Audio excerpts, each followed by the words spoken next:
तो आगे बढ़ते हैं।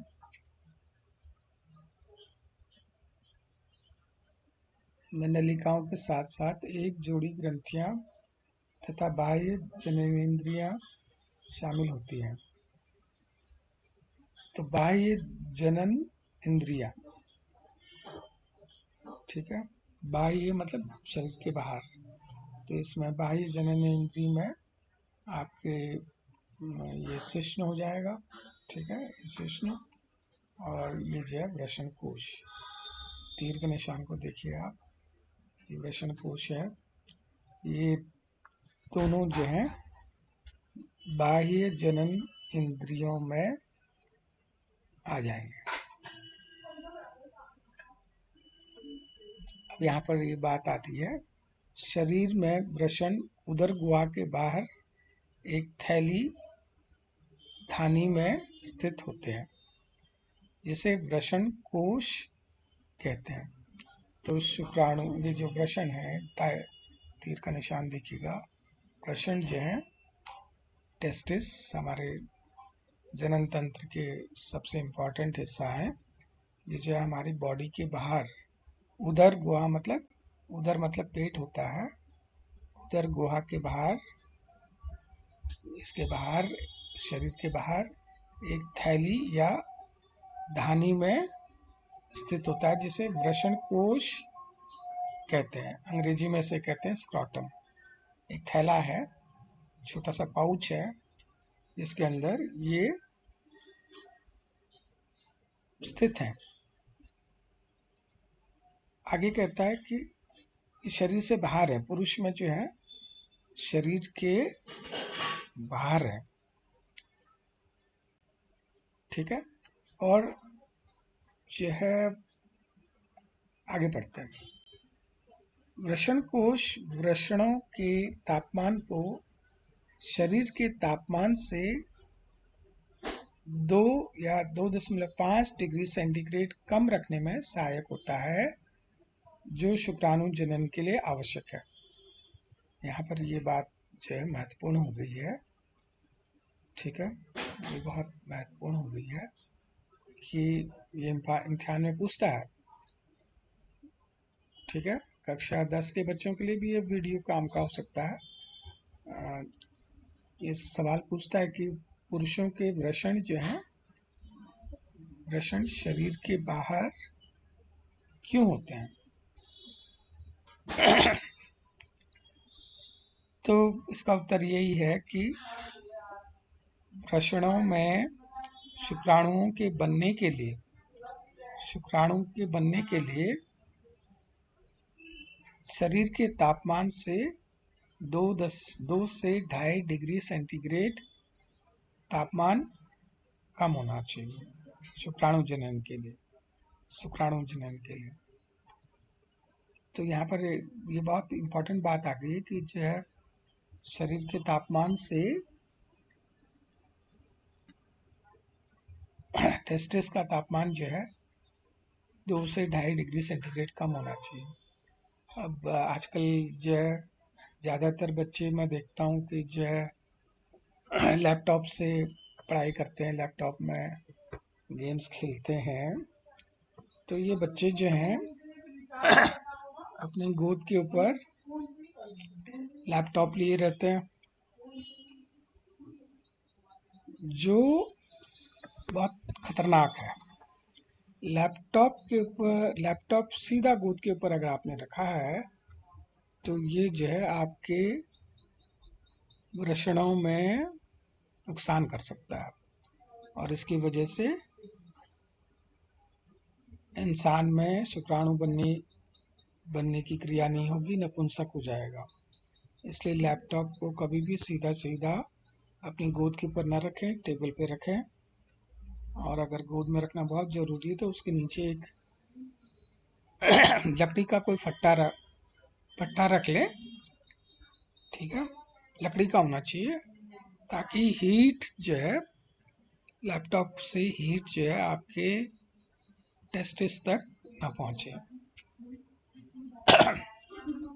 आगे बढ़ते हैं। वयस्कों में प्रत्येक वृषण अंडाकार होता है। जिसकी लंबाई 4 से 5 सेंटीमीटर और चौड़ाई लगभग 2 से 3 सेंटीमीटर होती है। अच्छा, इससे पहले एक बात बताना मैं भूल गया। कुछ बातें मैं आपको जो है इसलिए बताया करूँगा कि हमें अपने शरीर के बारे में अधिक से अधिक जानना चाहिए। और जैसे हमारे हृदय है, मस्तिष्क है, ये सब हमारे शरीर के महत्वपूर्ण अंग हैं। उसी तरह से हमारा जो रिप्रोडक्टिव सिस्टम है, जनन तंत्र है, वो भी हमारे शरीर के लिए उतना ही महत्वपूर्ण है। तो इसमें जो है कुछ बातें किताब में इसने कम लिखी हैं, तो जो है वो मैं कोशिश करूँगा कि आपको बताऊं। अब तीर में जो है आपको ये वृषण दिख रहा है, ये वृषण जो है शरीर से बाहर है। लेकिन जब शिशु माँ के गर्भ में होता है, ठीक है, जब वो माँ के गर्भ के अंदर होता है तो उस समय जो है उसका जो वृषण होते हैं, ये ऊपर जहाँ पर मैं तीर का निशान बना रहा हूँ, यहाँ पर जो है ये वृषण शरीर के अंदर होते हैं। यहाँ पर एक खाली स्थान है जिसे हम कहते हैं इंग्यूनल कैनाल या वेजाइनल कैनाल कहते हैं। इस इंग्यूनल कैनाल यहाँ पर एक खोखली जगह है। तो 7 महीने से पहले से माँ के गर्भ में जब बच्चा 7 महीने का होता है तो तब तक ये जो है वृषण शरीर के अंदर ऊपर की तरफ होते हैं, और 7वें महीने में ये वृषण जो है नीचे आ जाते हैं। ये वृषण जो है नीचे वृषण कोश में आ जाते हैं। तो जिन बच्चों में ये वृषण नीचे को नहीं आ पाते हैं, वो बच्चे बहुत परेशानी में आ जाते हैं। उनमें जो है फिर ऑपरेशन करके इसको नीचे लाया जाता है, ठीक है। और अगर ये वृषण नीचे नहीं आए किसी वजह से, तो ऐसा बच्चा जो है ऐसा इंसान जो है नपुंसक हो जाता है, उसमें शुक्राणु नहीं बनते हैं, ठीक है। तो वृषण सघन आवरण से घिरा रहता है। तो आगे बढ़ते हैं।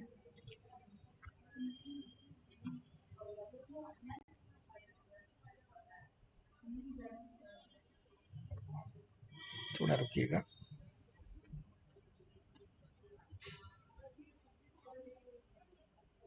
आइए फिर दोबारा से देखते हैं।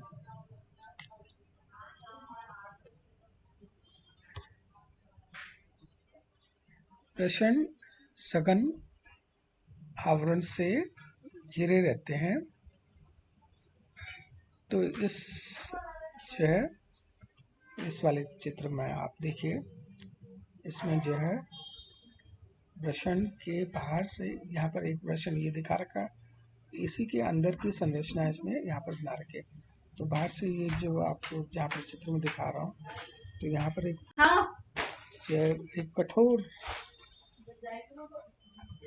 कठोर आवरण है जिसे कॉर्पस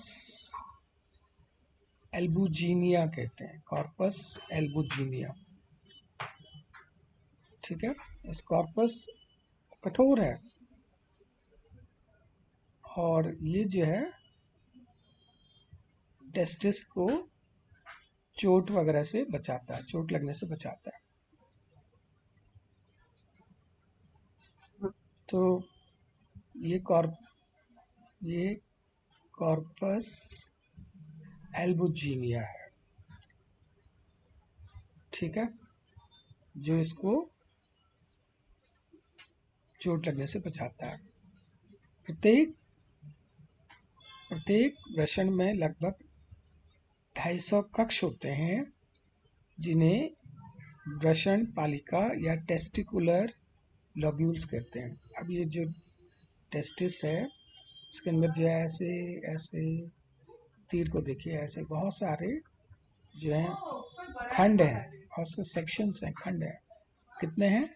250 कक्ष हैं, चैम्बर्स हैं, ऐसे ऐसे। ठीक है, इनको हम कहते हैं टेस्टिकुलर लोब्यूल्स। और इन टेस्टिकुलर लोब्यूल्स के अंदर जो है सेमिनिफेरस ट्यूब्यूल्स होती है। प्रत्येक वृषण पालिका के अंदर एक से लेकर एक भी हो सकती है, किसी किसी में 3 तक अति कुंडलित शुक्रजनक नलिकाएं होती हैं। शुक्रजनक नलिकाएं, इसके अंदर आप देख सकते हैं बहुत सारी पतली पतली पतली ट्यूब्स हैं, जिन्हें हम जो है सेमिनिफेरस ट्यूब्यूल्स कहते हैं। तो ये सेमिनिफेरस ट्यूब्यूल्स जो हैं, ये सबसे महत्वपूर्ण नलियां हैं टेस्टिस के अंदर, जिनमें शुक्राणु पैदा होते हैं।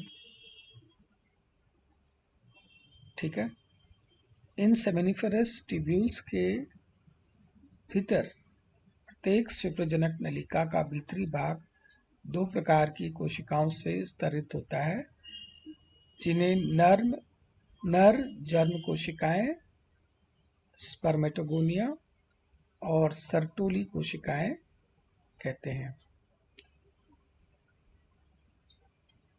तो इसको हम आगे और समझते हैं। फिलहाल के लिए इसको रिकॉर्डिंग को थोड़ी देर के लिए स्टॉप करते हैं।